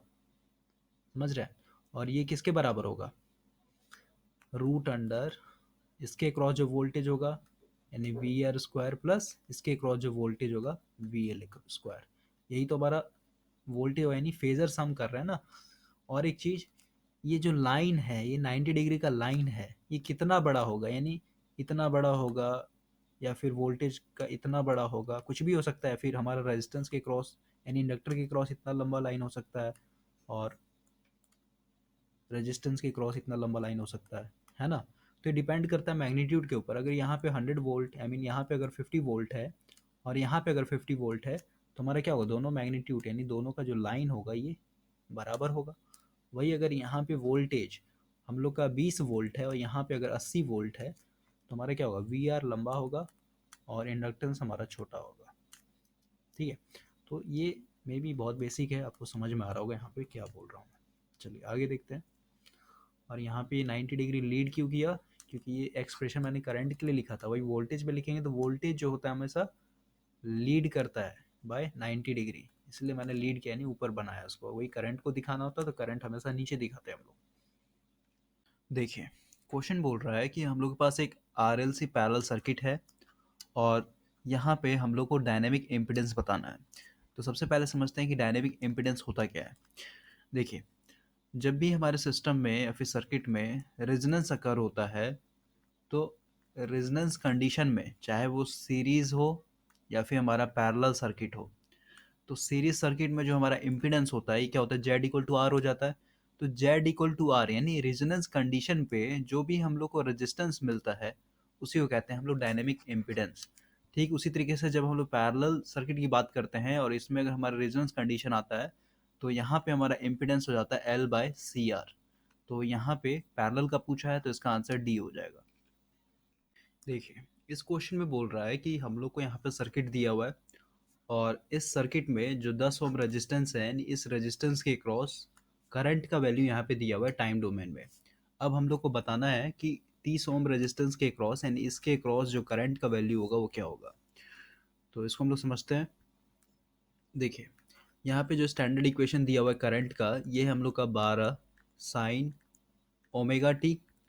और आपको पता होगा कि इस सर्किट में जो भी यहाँ पे करंट का वैल्यू होगा ये हमारा आरएमएस वैल्यू होगा, है ना। और ये जो वैल्यू दिया हुआ है यहाँ पे 12, ये क्या है, हमारा मैक्सिमम वैल्यू है यानी आई मैक्स दिया हुआ है। तो आई मैक्स हम लोग को पता है तो एक तरह से आरएमएस निकाल सकते हैं ना। आरएमएस इक्वल टू क्या होता है, I max by root two, यानी इसको ऐसे रहने देते हैं 12/√2 एम्पियर। अब देखिए, एक तरह से पैरेलल सर्किट है यहाँ पे। तो अगर हम लोग यहाँ का वोल्टेज फाइंड आउट कर लेते हैं यानी 10 ओम रेजिस्टेंस के क्रॉस जो वोल्टेज होगा वही वोल्टेज हम लोग का 30 ओम रेजिस्टेंस के क्रॉस होगा। तो यहाँ पे वोल्टेज निकाल लेते हैं यानी V अक्रॉस 10 ओम रेजिस्टेंस क्या होगा, V equal to I into R. I की जगह क्या लिखेंगे 12/√2 और रेजिस्टेंस की जगह हम लोग यहाँ पे क्या लिखेंगे 10। ठीक है, ये क्या हो जाएगा 120/√2, ये हमारा वोल्ट हो गया। और यही वोल्टेज जो होगा हम लोग का इस 30 ओम रेजिस्टेंस के क्रॉस होगा। तो यहाँ पे हम लोग करंट निकाल लेंगे, आई इक्वल टू क्या होगा V/R। वोल्टेज का वैल्यू हम लोग क्या होगा 120/√2 और रेजिस्टेंस कितना है 30 है तो ये 30 हमारा यहीं पे गुना कर देते हैं नीचे से आएगा तो। अब ये जो करंट आया ये हम लोग क्या है आरएमएस वैल्यू में इसको काट देते हैं, 3 4 जाए यानी 4√2 इतना करंट आया। अगर आप इसका आंसर देखिएगा तो आंसर जो है यानी ऑप्शन जो भी है वो हमारा टाइम डोमेन में ही दिया हुआ है। तो अभी हम लोग का ये क्या आरएमएस वैल्यू है ना, तो इसको हम लोग फिर से एक तरीके से मैक्सिमम वैल्यू में चेंज करेंगे यानी √2 से गुना कर लेंगे। √2 से गुना करेंगे तो ये क्या हो जाएगा, कट जाएगा यानी 4, और जो बाकी है साइन ओमेगा टी वैसे का वैसे ही रहेगा। तो इसका आंसर हो जाएगा ये ठीक है, यहाँ पे ऑप्शन मैंने दिखाया नहीं है, तो आप देख लीजिएगा। देखिए, ये अभी जो मैंने क्वेश्चन बताया था उसी का हिस्सा है। नेक्स्ट क्वेश्चन है, यहाँ पे बोल रहा है कि हम लोग का जो 10 ओम रेजिस्टेंस लगा हुआ था, यानी ये हमारा सर्किट था इस तरीके से, यहाँ पे एक रेजिस्टेंस था, यहाँ पे था हम लोग का 10 ओम। तो इस 10 ओम रेजिस्टेंस के क्रॉस पावर जो डिसिपिएट हो रहा है वो कितना हो रहा है? तो इसके क्रॉस जो करंट का वैल्यू था, ये हम लोग क्या था, 12 साइन ओमेगा टी, ठीक है। और यहाँ से पावर निकालना है, तो पावर इक्वल टू क्या होता है, आई स्क्वायर आर होता है। आई हम लोग यहाँ पे क्या डालेंगे, आर एम एस वैल्यू डालेंगे, यानी आई यहाँ से हम लोग निकाल लेते हैं, आई आर एम एस बराबर 12/√2। अब यहाँ पे पुट करते हैं 12/√2 का होल स्क्वायर, और रेजिस्टेंस है हम लोग का 10। इसको आप सॉल्व कर लीजिएगा तो कितना होगा, 144 होगा, और नीचे में हमारा 2 हो जाएगा, गुने 10, ये क्या हो जाएगा 5। इसको गुना कीजिएगा तो आपका आ जाएगा 720 वाट, ठीक है। तो इसका आंसर सी हो जाएगा। देखिए, इस क्वेश्चन में बोल रहा है कि हम लोग को यहाँ पे सर्किट दिया हुआ है, और यहाँ पे जो रेजिस्टेंस लगा हुआ है 200 ओम का है, और इसके अंदर जो वोल्टेज का इक्वेशन दिया हुआ है यहाँ पे दिया हुआ है। हम लोग को यहाँ पे पावर निकालना है, यानी इस रेजिस्टेंस के क्रॉस जो पावर ड्रॉप होगा वो कितना होगा। तो ये हो जाएगा हम लोग का P equal to V square by R, ये हम लोग को फॉर्मूला पता है। अब वोल्टेज का जो इक्वेशन दिया हुआ है यहाँ पे, ये एक तरह से टाइम डोमेन में है, यानी 200 साइन ओमेगा टी, ये हमारा मैक्सिमम वैल्यू होता है। तो इसको हम लोग क्या करेंगे, पहले आर एम एस में चेंज करेंगे, यानी 200/√2 हो जाएगा, ये हमारा आर एम एस वैल्यू आ गया। अब यहाँ पे वैल्यू पुट कीजिए, 200/√2 का whole square divided by resistance का वैल्यू कितना है, 200 है, ठीक है। अब इसको आप सॉल्व कर लीजिएगा तो कितना होगा, 200 गुना 200 डिवाइडेड बाय 2, और ये 200 जो है ऊपर आ जाएगा, एक कट जाएगा, और ये आ जाएगा हमारा 100 वाट, ठीक है। यहाँ पे आंसर हो जाएगा सी। देखिए, इस क्वेश्चन में हम लोग को एक सर्किट दिया हुआ है, और इस सर्किट में जितना भी पैरामीटर है, चाहे वो वोल्टेज हो या फिर हमारा यहाँ पे रेजिस्टेंस हो, ये कॉम्प्लेक्स में दिया हुआ है। अब हम लोग से पूछ रहा है कि इस सर्किट में अगर हम लोग को मैक्सिमम पावर ट्रांसफर करना होगा इस लोड रेजिस्टेंस तक, यहाँ पे मान लेते हैं आर एल जो है हम लोग का लोड रेजिस्टेंस है, तो इस रेजिस्टेंस का वैल्यू क्या होगा। तो अभी आपको पता होगा मैक्सिमम पावर ट्रांसफर थ्योरम के हिसाब से, जब हम लोग को मैक्सिमम पावर ट्रांसफर करना होता है, तो हमारा जो सोर्स रेजिस्टेंस है, सोर्स रेजिस्टेंस क्या हुआ, ये वाला रेजिस्टेंस, ठीक है, यानी सर्किट का जो रेजिस्टेंस है, यानी हमारा सोर्स रेजिस्टेंस जो होगा ये इक्वल होना चाहिए हमारे आर एल रेजिस्टेंस, यानी जो लोड रेजिस्टेंस है। तो इस कंडीशन को हम लोग यहाँ पे यूज़ करेंगे। तो यहाँ पे हम लोग का सोर्स रेजिस्टेंस क्या है, आर एस हम लोग का क्या है यहाँ पे 9+J13। लेकिन यहाँ पे जब आप ध्यान से देखिएगा तो ये हमारा कॉम्प्लेक्स नंबर में दिया हुआ है, और कॉम्प्लेक्स नंबर में जब हम लोग यूज़ करते हैं कंडीशन आर एस बराबर आर एल, यानी मैक्सिमम पावर ट्रांसफर थ्योरम, तो यहाँ पे हम लोग कॉन्जुगेट निकालते हैं, ठीक है। कंजुगेट क्या होता है, जैसे मान लीजिए एक कॉम्प्लेक्स नंबर हम लोग का दिया हुआ है a+jb, ठीक है। तो इसका जब मैं कंजुगेट निकालूंगा तो ये हो जाएगा हमारा a-jb। ये हमेशा क्या होता है, इसके बीच का साइन चेंज हो जाता है, ठीक है, यानी दोनों इक्वल करना होगा तो हम लोग को यहाँ पे एक का साइन चेंज करना होगा। तो वही हमारा आर एस बराबर ये है, तो इसका इक्वल टू जब हम लोग आर एम निकालेंगे तो यहाँ पे होगा हमारा -J13, ठीक है। तो ये हो जाएगा हमारा सी जेड एल, यानी लोड इम्पिडेंस हमारा 9-J13 होगा। क्यों हुआ, क्योंकि यहाँ पे कॉन्सेप्ट है कंजुगेट का, तो हमेशा ध्यान रखिएगा यहाँ पे जब भी कॉम्प्लेक्स में दिया हो तो। देखिए, इस क्वेश्चन में बोल रहा है कि हमारा अगर ये ब्रिज जो है बैलेंस होगा, तो हम लोग को यहाँ पे आर का वैल्यू बताना है। तो देखिए, जब हमारा ब्रिज बैलेंस हो जाता है तो ये हम लोग का सर्किट कुछ इस तरीके से हो जाएगा, यानी इसके बीच में जो गैल्वेनोमीटर लगा हुआ है ये हमारा यहाँ से रिमूव हो जाता है, ठीक है। ये हम लोग का 750 ओम है, ये 1250 ओम, ये आर इसका वैल्यू निकालना है, और ये हम लोग का 150 ओम है। जब हम लोग यहाँ पे व्हीटस्टोन ब्रिज का जो इक्वेशन होता है वो लगाएंगे, यानी ये हम लोग का R1 हो गया, ये ऐसे ले लेते हैं PQ/R/S। तो कंडीशन होता है P/Q बराबर R/S जब हमारा ब्रिज बैलेंस होता है, ठीक है। तो P का वैल्यू दिया हुआ 750, Q का वैल्यू दिया हुआ 1250, बराबर R का 150, और यहाँ पे S का जगह क्या है, R है, इसी का वैल्यू निकालना है हम लोग को। यहाँ से क्रॉस मल्टीप्लिकेशन करके हम लोग R का वैल्यू निकालेंगे, तो यहाँ से आ जाएगा आपका 250 ओम, ठीक है। तो इसका आंसर हो जाएगा 250 ओम। देखिए, इस क्वेश्चन में बोल रहा है कि एक हम लोग के पास कैपेसिटर है, और यहाँ पे लिख दिया गया है कि इसमें इनिशियल चार्ज नहीं है, यानी कोई भी इनिशियल चार्ज नहीं है। तो यहाँ पे t इक्वल टू इन्फिनिटी पे क्या होगा, तो ये हम लोग का एक तरह से ओपन सर्किट की तरह काम करेगा। ये सब मैंने बताया है, तो यहाँ पे समझाने की कोई जरूरत नहीं है। कैपेसिटर जो होता है हम लोग का t इक्वल टू इन्फिनिटी पे हमारा एक तरीके से ओपन, और t equal to zero plus पे ये शॉर्ट कर जाता है। देखिए, इस क्वेश्चन में जो डेफिनेशन दिया हुआ है, ये डेफिनेशन ही गलत है। ठीक है, इसका आंसर देता है ऐसा सेलेक्टिविटी, लेकिन सेलेक्टिविटी का अगर आप डेफिनेशन पढ़िएगा बुक में, तो ये होता है हम लोग का रेजोनेंस फ्रीक्वेंसी, यानी F are divided by bandwidth. यहाँ पे जस्ट उल्टा लिख दिया गया है, तो आप इसको सुधार लीजिएगा। ये क्वेश्चन मतलब ये गलत दिया हुआ है यहाँ पे। और वही क्वालिटी फैक्टर की बात करते हैं, तो क्वालिटी फैक्टर और सेलेक्टिविटी दोनों का डेफिनेशन सेम होता है, ये हमेशा याद रखिएगा। क्वालिटी फैक्टर इक्वल टू हो जाएगा हमारा एफ आर बाय बैंडविड्थ, और यही सेलेक्टिविटी का भी डेफिनेशन होता है। लेकिन यहाँ पे इंटरचेंज हो गया है, पहले इसको रेजोनेंस फ्रीक्वेंसी लिखना चाहिए था, उसके बाद फिर बैंडविड्थ लिखना चाहिए था, लेकिन ये उल्टा लिख दिया है। देखिए, इस क्वेश्चन में बोल रहा है कि एक करंट सोर्स को अगर नेग्लेक्ट करना होगा तो हम लोग क्या करेंगे। नेग्लेक्ट का मतलब यहाँ पे हो गया एक तरह से रिमूव करना। ठीक है, और जब मैंने सुपरपोजिशन थ्योरम बताया था, तो मैंने बताया था कि हम लोग करंट सोर्स को हमेशा क्या करते हैं, रिमूव करना हो तो ओपन सर्किट करेंगे। यानी जैसे ये हम लोग का सर्किट है एक, यहाँ पे मान लेते हैं हम लोग का करंट सोर्स लगा हुआ है, और यहाँ पे एक रेजिस्टेंस है, तो इस करंट सोर्स को रिमूव करना होता है तो हम लोग सिंपली इसको ओपन कर देते हैं। तो ये हमारा एक तरह से करंट यहाँ पे जीरो हो गया। और वही वोल्टेज सोर्स होगा, तो वोल्टेज सोर्स को हम लोग यहाँ पे अगर रिमूव करना हो तो सिंपली शॉर्ट कर देते हैं। ठीक है, तो यही चीज़ बोल रहे हैं यहाँ पे। तो ये हो जाएगा इसका आंसर डी, हमेशा ओपन सर्किट करेंगे। अब यहाँ पे ओपन और शॉर्ट क्यों करते हैं करंट के लिए, तो इसके पीछे रीज़न है, इसको थोड़ा मैं समझा देता हूँ। देखिए, अगर करंट सोर्स की बात करते हैं, तो यहाँ पे जब भी ओपन सर्किट होगा, तो ओपन सर्किट में क्या होता है, हमारा करंट हमेशा जीरो होता है। सिंपल सा यहाँ पे तरीका, करंट हमेशा जीरो होगा क्योंकि यहाँ पे कभी भी करंट फ्लो नहीं होगा। वही शॉर्ट सर्किट की बात करेंगे, तो शॉर्ट सर्किट में हमारा वोल्टेज क्या होता है, जीरो हो जाता है आइडियल सिचुएशन में।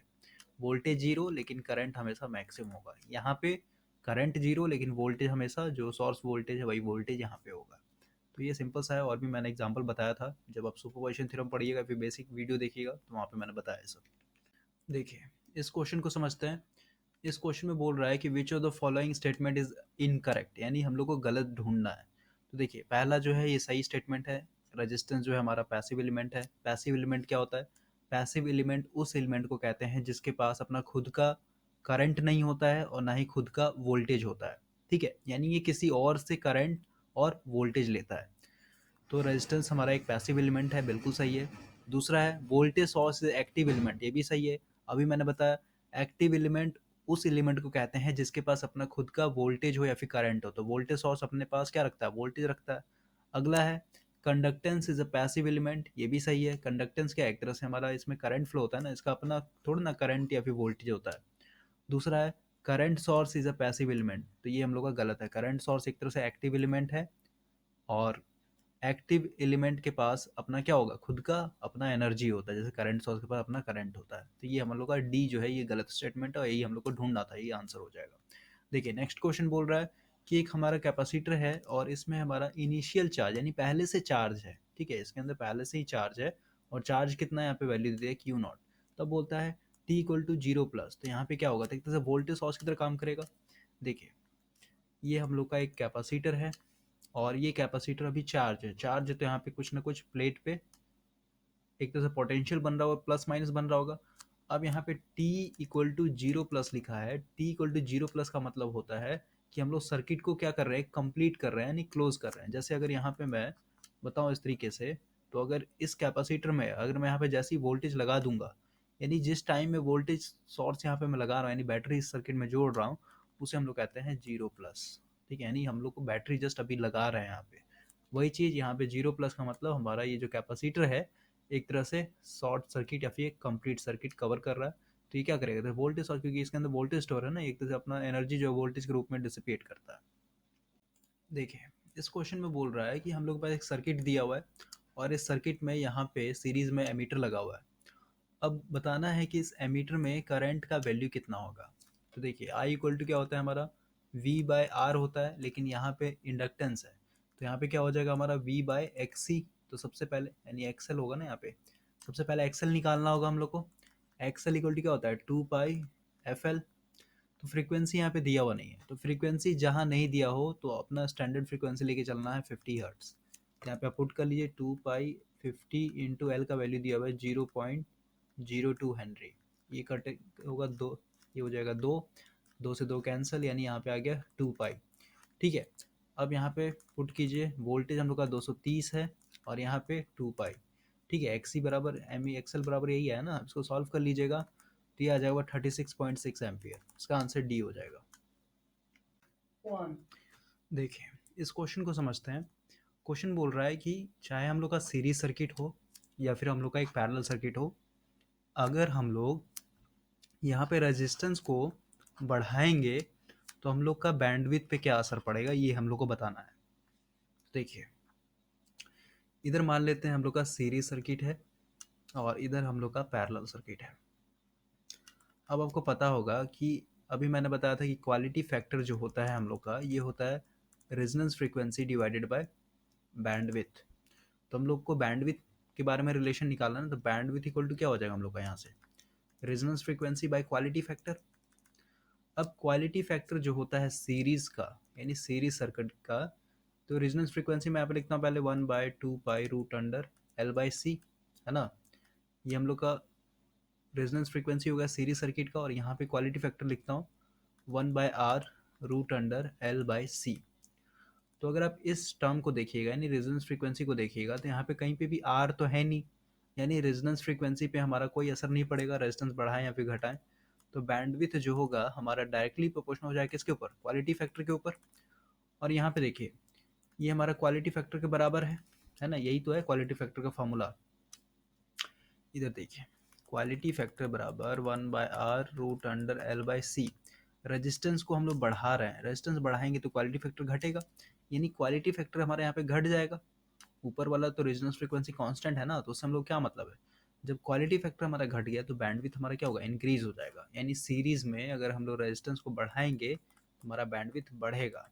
ठीक है, तो सबसे पहले इसका आंसर डी हो जाएगा। डी मैं बता दे रहा हूँ, आंसर जो है यहाँ पे देता है सी, बुक में आंसर सी देता, तो सी मेरे हिसाब से गलत है, ये नहीं होगा कभी भी।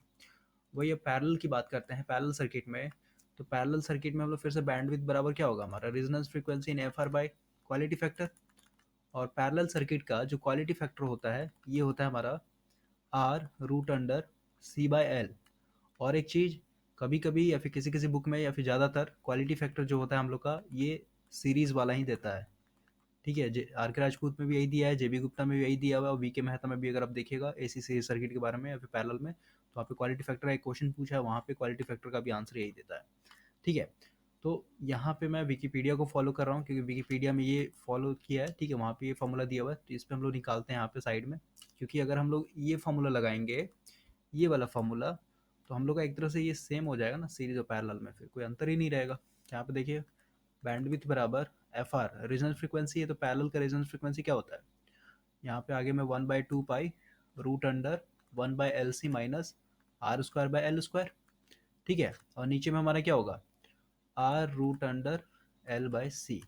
तो ये जो ऊपर का फ्रीक्वेंसी है यानी जो रेजोनेंस फ्रीक्वेंसी है, यहाँ पे भी आर है हम लोग का, लेकिन अगर मैं यहाँ पे समझाऊंगा तो कॉम्प्लेक्स आ जाएगा, कॉम्प्लिकेशन आ जाएगा, क्योंकि एक तरह से रूट और स्क्वायर में है ना। तो ऊपर वाले को छोड़ देते हैं, यहाँ से हम लोग डायरेक्ट देखते हैं बैंडविड्थ जो है हमारा डायरेक्टली प्रोपोर्शनल है क्वालिटी फैक्टर पे, और क्वालिटी फैक्टर हमारा क्वेश्चन नहीं R√अंडर L/C है पैरेलल केस में। अब यहाँ पे रेजिस्टेंस को अगर मैं बढ़ाऊंगा तो क्वालिटी फैक्टर बढ़ेगा, क्वालिटी फैक्टर बढ़ेगा तो हमारा बैंडविड्थ क्या हो जाएगा, घट जाएगा, क्योंकि इन्वर्सली रिलेशन है। तो हमारा सीरीज में रेजिस्टेंस बढ़ाने से बैंडविड्थ जो है हमेशा क्या होगा, बढ़ेगा, और पैरेलल में हमारा घटता है। तो इसका आंसर डी होगा, ना कि सी। आप इसको चेक कर लीजिएगा, और यहाँ पे मैं आपको दिखा दे रहा हूँ। देखिए देखिए ये यहाँ पे जेबी गुप्ता का पेज नंबर 98 है। ठीक है, 98 में दिया हुआ है, क्वालिटी फैक्टर दिया हुआ है। Quality factor of a parallel circuit is defined as the ratio of the circulating current to the line current or as the current magnification and is given by, देखिए हम लोग का रिलेशन दिया हुआ है, और यहाँ पे रिलेशन को सॉल्व करके ये वैल्यू दिया है, और यहाँ पे लिख दिया है the same as for series resonance. ठीक है, जो सीरीज रेजोनेंस में मिलता है वही हमारा पैरेलल में मिलता है। तो इसमें आप एक बार देख लीजिएगा, मे बी मेरे हिसाब से तो दोनों का सेम होता है, लेकिन आप लोग अपना देख लीजिएगा।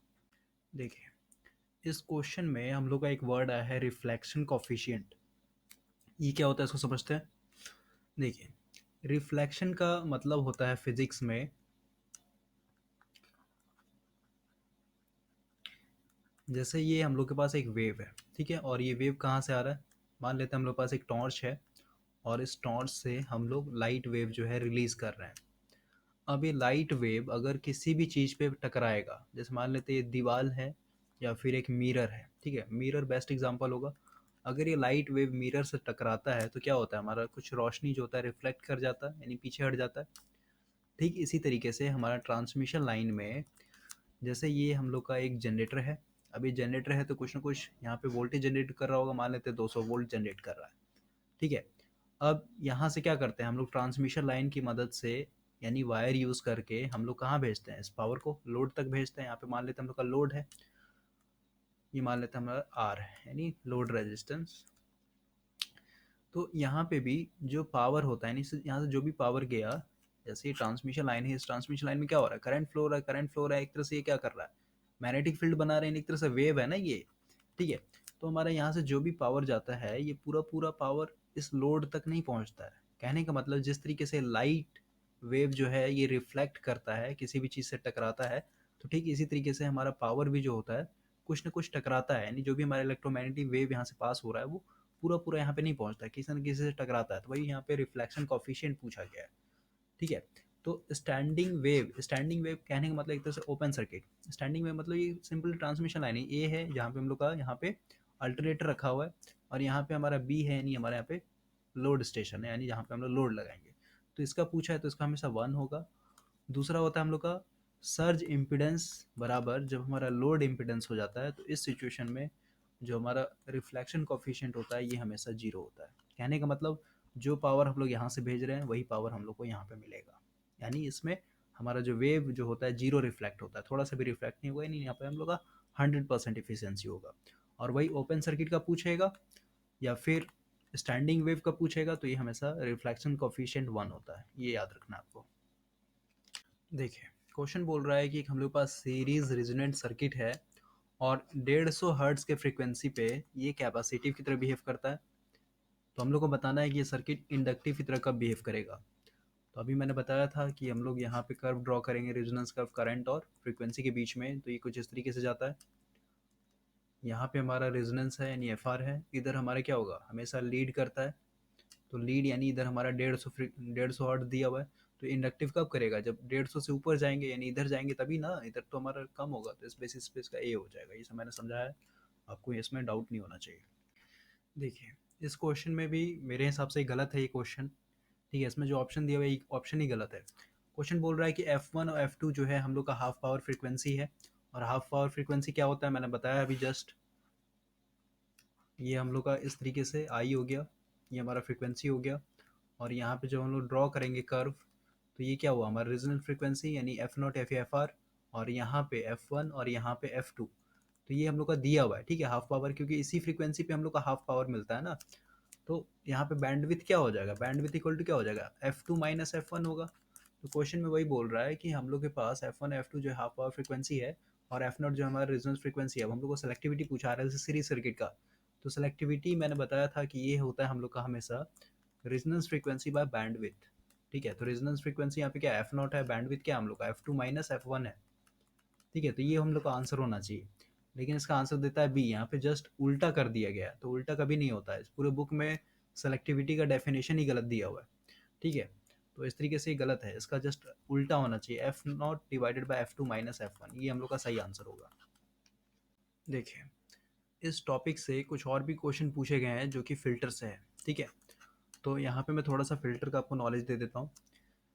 अगर आपको फ़िल्टर प्रैक्टिकल लाइफ से सीखना है, तो हम लोग घर में चाय बनाते हैं, और चाय जब हम लोग का बन जाता है तो यहाँ पे क्या यूज़ करते हैं, हम लोग चाय छन्नी यूज़ करते हैं कप में डालने के लिए, ठीक है। ये मान लेते हैं हम लोग पास चाय छन्नी है, तो इस चाय छन्नी का काम क्या होता है, ये चाय को एक तरह से पास कर देगा, यानी अपने अंदर से जाने देगा, और जितना भी हमारे पास वेस्टेड मटेरियल है, चाय पत्ती ये सब जो भी है, इसमें छान लेता है। ठीक इसी तरीके से फ़िल्टर जो होता है इलेक्ट्रॉनिक सर्किट में यूज़ करते हैं, और इसका काम होता है नॉइज़ को और अनवांटेड सिग्नल को रोकना, यानी एक तरह से ये जाने नहीं देगा, यानी पास नहीं करने देता है। जो हम लोग चाहेंगे वही हम लोग यहाँ से भेजते हैं डिज़ाइन करके। अब देखिए फ़िल्टर जो होता है हमारा दो तरह का होता है। सबसे पहला हमारा एक्टिव फ़िल्टर और दूसरा होता है हम लोग का पैसिव फ़िल्टर। तो सबसे पहले समझ लेते हैं एक्टिव और पैसिव में होता क्या है। मैंने बताया था कि जो हम लोग का एलिमेंट होता है, दो तरह का एलिमेंट होता है, एक एक्टिव एलिमेंट या फिर कंपोनेंट। तो एक्टिव एलिमेंट किसको कहते हैं, जैसे हमारा करंट सोर्स हो गया और हम लोग का वोल्टेज सोर्स हो गया, ठीक है। यानी एक्टिव एलिमेंट उसी को कहेंगे जिसके पास अपना खुद का एनर्जी होगा या फिर अपना खुद का पावर होगा। वही पैसिव एलिमेंट की बात करते हैं, तो पैसिव एलिमेंट में हमारे क्या है, जैसे आर हो गया, एल हो गया, सी हो गया, इसका अपना कुछ नहीं होता है, ठीक है। ये दूसरे के ऊपर डिपेंडेंट होता है, फिर दूसरे से पावर कंज्यूम करता है या फिर लेता है। ठीक उसी तरीके से फिल्टर में जो जो फिल्टर ट्रांजिस्टर से या फिर ऑपरेशनल एम्पलीफायर से मिलकर के बना होता है, ठीक है, वो हमारा एक्टिव फिल्टर कहलाता है। और एक्टिव फिल्टर का सबसे बड़ा एडवांटेज ये होता है कि इसके अंदर क्या है, अपना खुद का पावर होता है, जिसके कारण इसका गेन जो होता है इंक्रीज हो जाता है। अब गेन क्या है, तो गेन अभी यहाँ पे फोकस नहीं करेंगे, कभी और मैं बताऊंगा तो बताऊंगा। अभी पैसिव देखिए, अब पैसिव फिल्टर उस फिल्टर को कहते हैं जो आर एल और सी से मिलकर के बना होता है। तो हम लोग को जो पढ़ना होता है ये पैसिव फिल्टर पढ़ना होता है ज़्यादातर। तो पैसिव फिल्टर मैं आपको एक दो बता देता हूँ यहाँ पे। देखिए सबसे पहला है हम लोग के पास, इसको मैं न्यू पेज पे बताता हूँ। देखिए सबसे पहला होता है हम लोग का लो पास फिल्टर। और इसको अगर हम लोग को डिज़ाइन करना हो तो इसके लिए हम लोग दो कंपोनेंट यूज़ करते हैं, आर और सी का। यहाँ पे रेजिस्टेंस इस तरीके से लगाया जाता है और कैपेसिटर हमारा संट में लगा हुआ था, ठीक है। अब यहाँ से हम लोग इनपुट दे रहे हैं, मान लेते हैं प्लस माइनस वोल्टेज देंगे ना, इनपुट एक तरह से इलेक्ट्रॉनिक तो वोल्टेज देंगे इसमें। तो वी इनपुट हम लोग दे रहे हैं, यानी वी वोल्ट का इनपुट, और यहाँ पे हम लोग मान लेते हैं आउटपुट मिल रहा है वी आउट। ये आर है और ये सी है। अब आप मुझे एक चीज़ बताइए, यहाँ पे इधर तो ओपन सर्किट है, ठीक है, इधर मतलब नहीं हम लोग को। करंट जो भी फ्लो करेगा कहाँ से फ्लो करेगा, यहाँ से ले करके इस तरीके से फ्लो करेगा, ठीक है।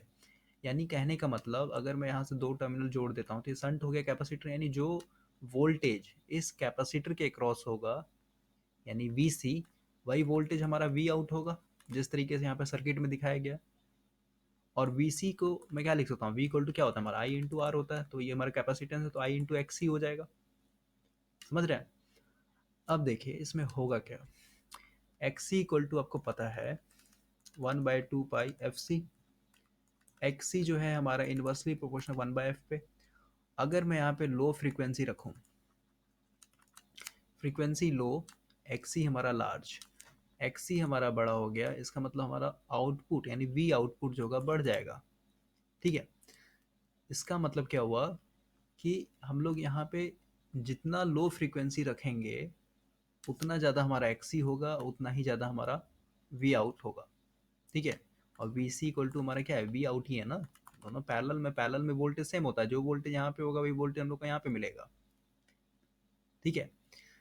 और अगर ऐसा कंडीशन आ जाए, यानी एक ऐसा कंडीशन होगा कभी ना कभी, अगर ये हम लोग का यहाँ पे क्या रखेंगे, कहने का मतलब एक्सी हमारा एक बार इतना लार्ज हो जाएगा, इतना ज़्यादा लार्ज हो जाएगा कि पूरा पूरा जो वोल्टेज ड्रॉप होगा इसी के क्रॉस होगा, और हमारा एक कंडीशन आएगा कि वी इन बराबर वी आउट हो जाएगा। समझ रहा है। क्योंकि एक्सी जैसे जैसे हम लोग फ्रीक्वेंसी को घटाते जाएंगे, यहाँ पे एक बार फ्रीक्वेंसी अगर हम लोग जीरो कर देंगे तो एक्सी हमारा बहुत लार्ज हो जाएगा ना। ये हमारा एक्सी लार्ज हो गया तो पूरा पूरा वोल्टेज ड्रॉप इसी के क्रॉस होगा। तो उस सिचुएशन में हमारा क्या होगा, वी इनपुट बराबर वी आउटपुट हो जाएगा। और यहाँ पे हम लोग एक्सप्रेशन कैसे लिखते हैं, देखें यहाँ पे हम लोग सिंपली वोल्टेज डिवीजन रूल लगाते हैं, और वोल्टेज डिवीजन रूल लगा करके यहाँ पे हम लोग को आ जाएगा वी आउट, यानी इसके क्रॉस वोल्टेज निकालना है हम लोग को। तो इधर तो ओपन है, इधर से तो हम लोग मतलब नहीं, यानी करंट हम लोग का यहाँ से लेके यहाँ तक यहीं तक फ्लो करेगा, यानी एक तरह से सीरीज सर्किट है।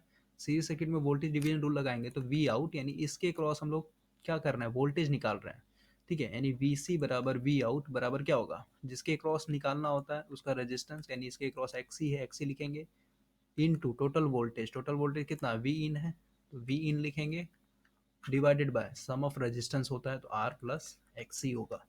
ये हम लोग का एक्सप्रेशन हो गया, ठीक है। ये हम लोग का लो पास फिल्टर हो गया। और वही अगर यहाँ पे कट ऑफ फ्रीक्वेंसी का आता है, कट ऑफ फ्रीक्वेंसी क्या होता है मैं बस बता देता हूँ फॉर्मूला। यहाँ पे मैं समझा नहीं पाऊंगा क्योंकि उसके लिए कॉन्सेप्ट चाहिए। ये होता है हमारा 1/2 पाई इंटू आर सी।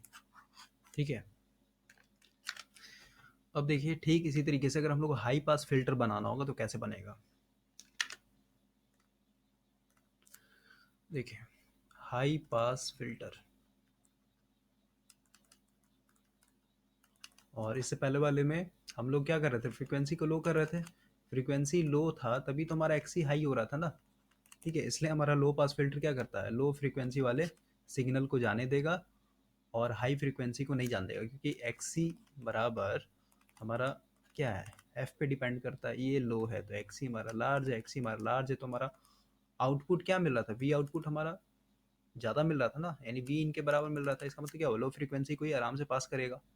वही अगर हम फ्रीक्वेंसी को बढ़ा देंगे, फ्रीक्वेंसी को बढ़ा देंगे तो हमारा क्या होगा, फ्रीक्वेंसी बढ़ेगा तो एक्सी हमारा घट जाएगा, एक्सी हमारा घट जाएगा, हमारा क्या होगा, वी आउटपुट हमारा घट जाएगा।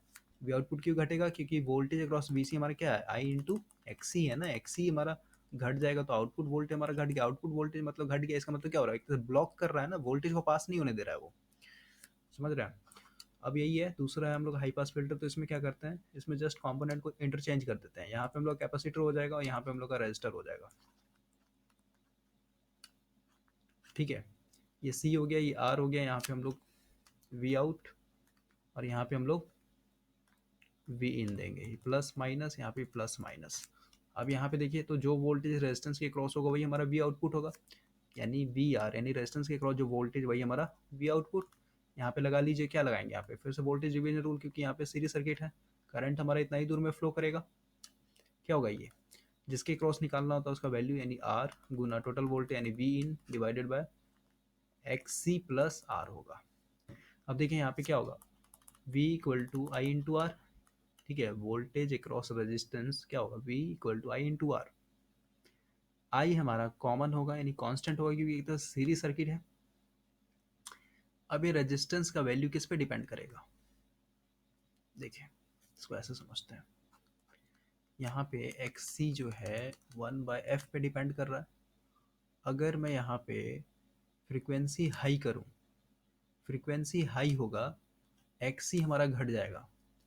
एक्स सी हमारा घट गया, इसका मतलब इसके क्रॉस अगर मैं वोल्टेज निकालूं, यानी वी सी बराबर क्या होगा, आई इंटू एक्स सी। एक्स सी हमारा लो है, इसका मतलब वोल्टेज ड्रॉप इसके क्रॉस कम होगा। वोल्टेज ड्रॉप इसके क्रॉस कम हो रहा है, इसका मतलब पूरा पूरा वोल्टेज कहाँ पे ड्रॉप होगा, इस रेजिस्टेंस के पास होगा ना। और इस रेजिस्टेंस के पास वोल्टेज ड्रॉप ज़्यादा हो रहा है, इसका मतलब हमारा वी आउटपुट ज़्यादा हो रहा है। और हम लोग का वी आउटपुट ज़्यादा मिल रहा है, इसका मतलब क्या कर रहा है, ये जो फिल्टर है हमारे हाई पास यानी हाई फ्रीक्वेंसी वाले को ये पास कर रहा है। पास कर रहा है तभी तो हम लोग को यहाँ पे कुछ ना कुछ आउटपुट मिल रहा है ना। ठीक है, तो इस तरीके से काम करता है। तो मे भी आपको ये पसंद आया हो। सो प्लीज़ आप लोग बताइएगा कैसा लगा। अब हम लोग का यहाँ पे ख़त्म हो गया फंडामेंटल। सो आज के लिए इतना ही। Thanks for watching this video, see you next time.